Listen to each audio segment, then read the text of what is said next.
Nesse bloco, converso com o deputado Paulo Ramos, deputado federal do PDT. Deputado, muitas coisas aconteceram essa semana, né? E teve passeatas de oposição a Bolsonaro e muitas personalidades têm sucumbido. Aí teve o Nelson Sargento e o Dominguinho do Estácio, que faleceu, né? Isso. Aí há pouco tempo. E que inclusive fez o gigo da sua campanha. É isso? Bom, primeiro também Milton Coelho da Graça. Também, jornalista. Convivi no Jornal O Sol. Convivi na ABI há um tempo com o Milton Coelho da Graça, um grande lutador social. 90 anos que acima de tudo também um homem de consciência. Verdade. Que tinha compromissos, não só com a profissão, com o jornalismo, mas também com as transformações que ainda são exigidas, né, para que o povo brasileiro possa desfrutar de padrões razoáveis de felicidade. Então, Nelson Sargento, já com uma trajetória longa, verdade, de luta, vez por outra, a gente que fica andando aí pela vida, né? Lá uma vez ou outra, num show, num encontro e tal, às vezes até num fundo de quintal, encontrar o Nelson Sargento. Então, e o Dominguinhos, 96 anos. 96, Dominguinhos do Estácio. Dominguinhos não só famoso, né? Não existia desfile de escola de samba sem que a voz do Dominguinhos não estivesse ali com muito destaque. Mas se fez meu amigo. Tinha o Tititi na Sapucaí. Tititi. E o Dominguinhos me contemplou, não é? Lembra de jingle de campanha, né? Agora com a pandemia do coronavírus, o jingle foi perdendo... internet, né? Foi perdendo a força. Mas o Dominguinhos gravou o meu jingle quando eu fui, né, numa rebeldia, candidato a prefeito do Rio pelo PDT.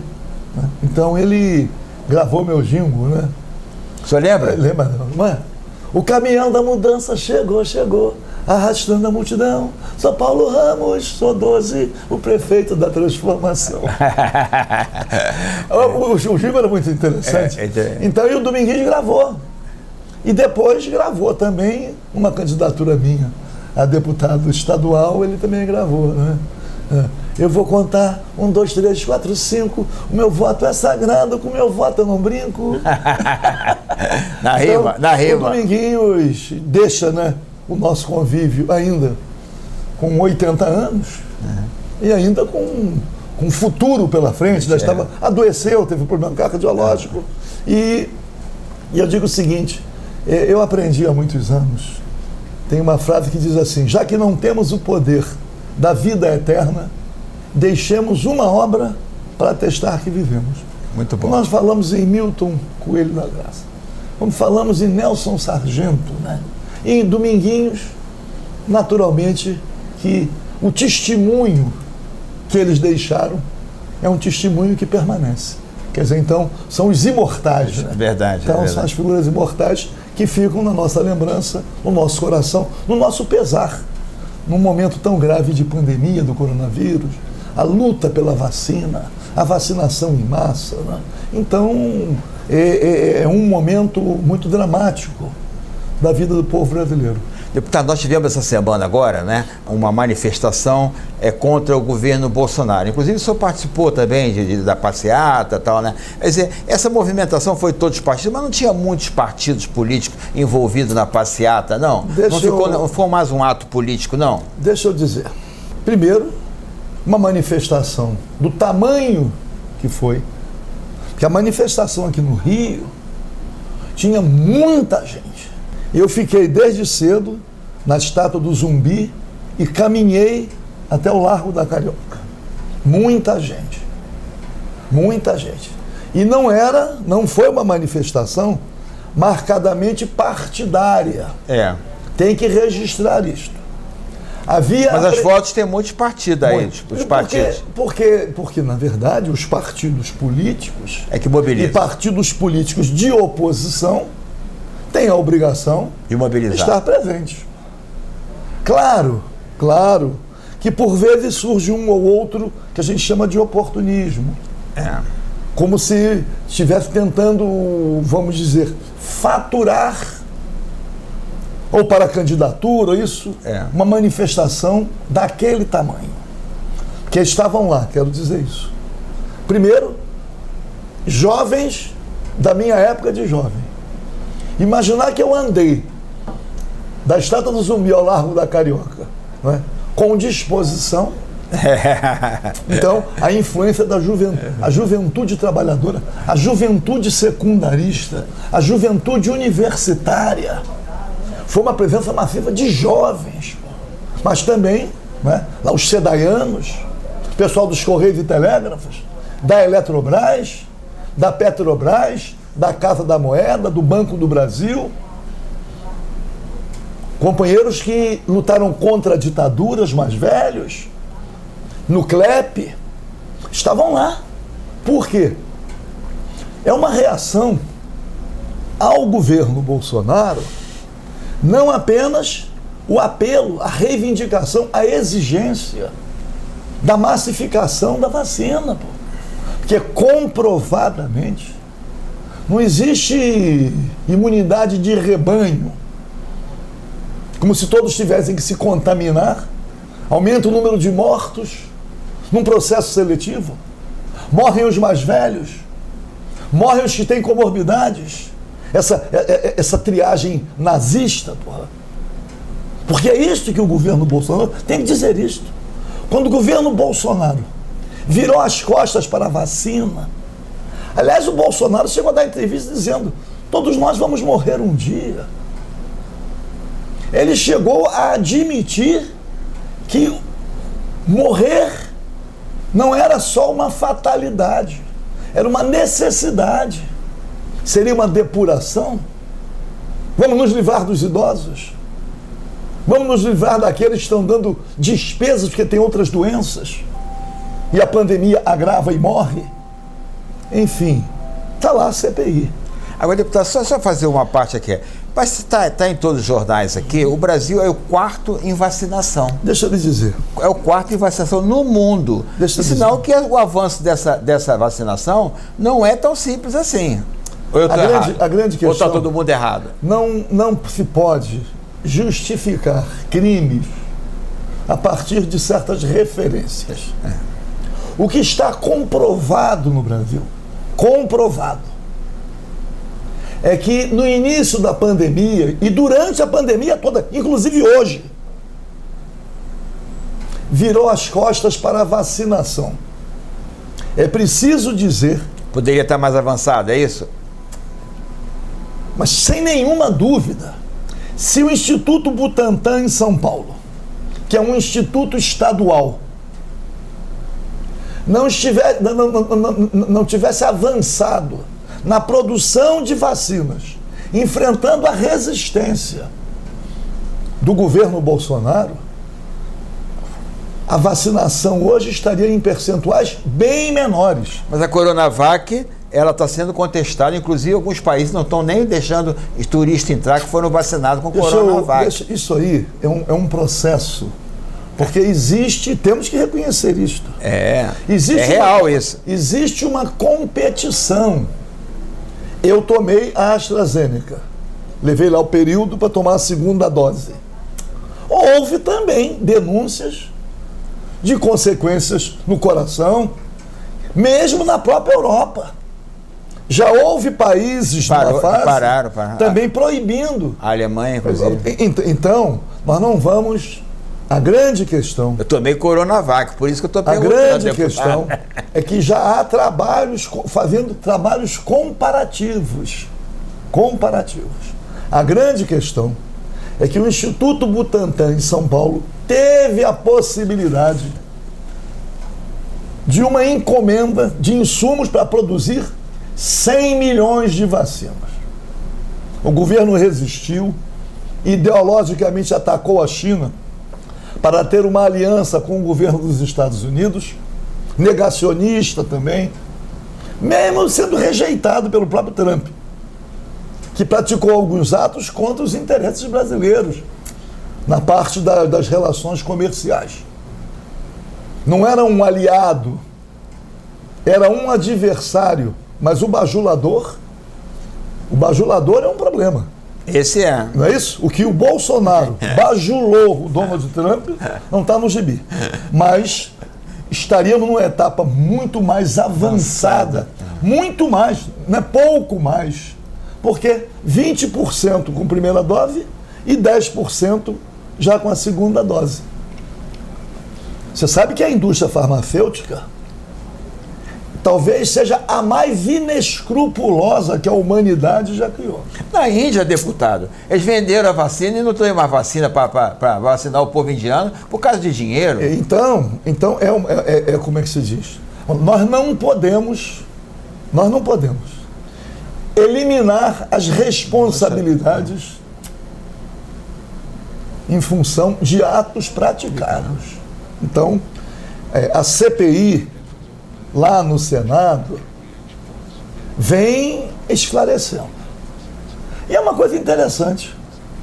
Nós temos hoje um ministro da Saúde que fala tudo ao contrário do que fala o presidente. Ele defende o isolamento social, ele defende a vacinação em massa, ele defende os cuidados com álcool gel, máscara, etc. Tudo aquilo que o próprio presidente da República, pessoalmente, não observa. Não observa. Esse negócio de máscara também, André, deixa eu fazer uma parte. Às vezes eu questiono, algumas pessoas até ligam aqui, mas você vem questionando o deputado. Por exemplo, quando o Bolsonaro fez aquele negócio de motocicleta, o Globo, todo mundo aqui estava sem máscara. Na passeata de oposição também está todo mundo sem máscara. Não estava não. Estava. Não. Está nas fotos, está nas fotos. fotos. Ao contrário. Não adianta me dizer. Eu estava lá. As da frente, eu estava na frente. Não, eu tenho. Como nós temos uma exposição pública maior, né? E também você tem que caracterizar a sua presença ali. Com certeza. Porque você não pode deixar de percorrer aqueles que as pessoas estavam participando da passeata em conjunto. Quer dizer, o pessoal da SEDAI, um grupo grande. O pessoal da Eletrobras, com faixas da Eletrobras. Isso. Correios e Telégrafo, cada um com as suas faixas. Isso, e pessoal que petroleiro, Petrobio, e o pessoal os que biocombustíveis. Conhece, né? O pessoal que você conhece. Claro, o pessoal que a gente tem interlocução. Por quê? Que era a oposição. Mas eu digo, não é com o objetivo de atenuar. Ficou impossível não ter aglomeração. Mas eu assevero, raríssimo era aquele que estava sem máscara. E quando estava, o pessoal chamava para colocar máscara. Tinha muita gente distribuindo álcool gel. Tinha um grupo de 3 pessoas vendendo coisas sem máscara. E eu mesmo observei, meu irmão, bota a máscara aí, pô. Numa boa. Então não é verdade. Houve uma diferença grande. Agora, a diferença maior é que o bolsonarismo pretendia impor o entendimento de que as manifestações bolsonaristas agressivas, violentas, pregando a quebra da normalidade democrática, pregando AI-5, impeachment de ministros do Supremo, etc., intervenção militar com faixas, manifestações muito menores do que as manifestações verificadas nesse final de semana. Mas no 1º de maio, sem contar, 1º de maio teve mais gente, deputado. Sem contar, claro, se você mobiliza todo mundo para um lugar só. Não, mas foi no país inteiro. Né? Não. 1º de maio? Número muito menor. Mas vamos ver. Eles vão querer se vingar. Eles vão querer fazer. Faz parte, deputado. Também. Faz parte. Claro. Faz parte. Apresentem. Apresentem. Agora, o último final de semana foi para demonstrar o seguinte: não é verdade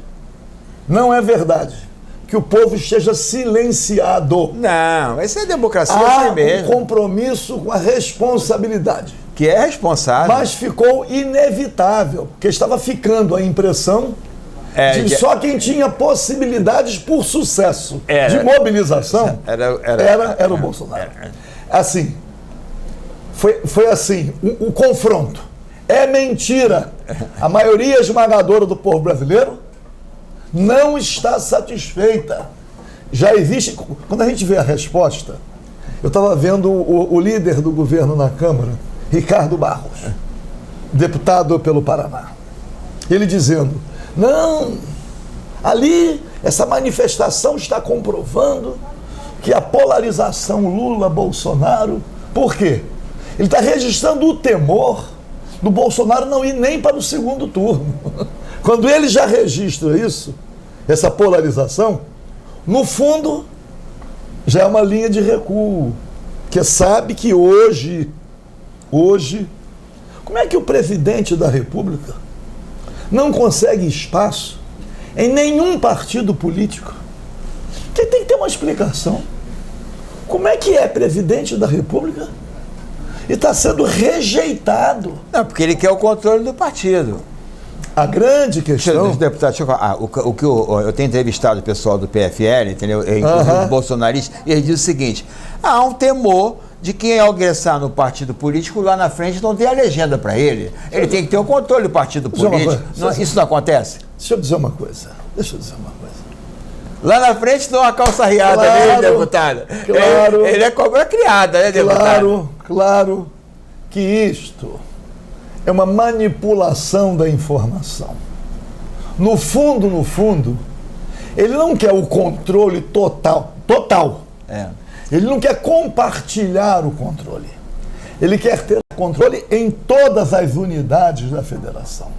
É ele que quer controlar as legendas, quer controlar as nominatas. Ele é que quer. Porque no fundo, ele é que não é confiável. Mas, deputado, olha só, o presidente da República não tem o direito de garantir que ele seja candidato à reeleição? Não. Por exemplo, o Ciro tem o PDT garantido. Não. O Lula tem o PT. Não, ele sabe. Ele? Não, ele sabe. Agora, a Aliança pelo Brasil é que não saiu, esse é o problema. Há uma diferença. Tempo da televisão e de fundo partidário. Há uma diferença. Há uma diferença entre ter a certeza da legenda, ele ingressando. Se ele ingressasse no PMB, ele teria legenda. Mas não tem fundo partidário nem tempo de televisão, deputado. Então, aí nós temos outras questões. Outras questões. Mas ele não vai formar uma frente? Quais são os partidos que tem que olhar assim? Olha aqui. Existe um campo partidário, PDT, PT, PCdoB, PSB, PSOL, Rede e Verde. Tem os partidos. Esses partidos caminham, já têm candidaturas.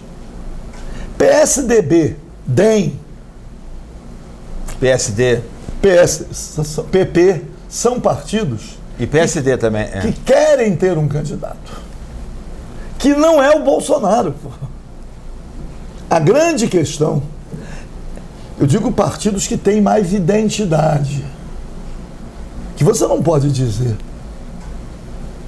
Tem partido que não tem ideia. Eu não vou citar para não ser antiético. Mas tem os partidos que são identificados pela sua linha. Tanto a esquerda, centro e direita. Mas a maioria esmagadora dos partidos não tem identidade. Até a próxima, deputado. A luta continua. A luta continua.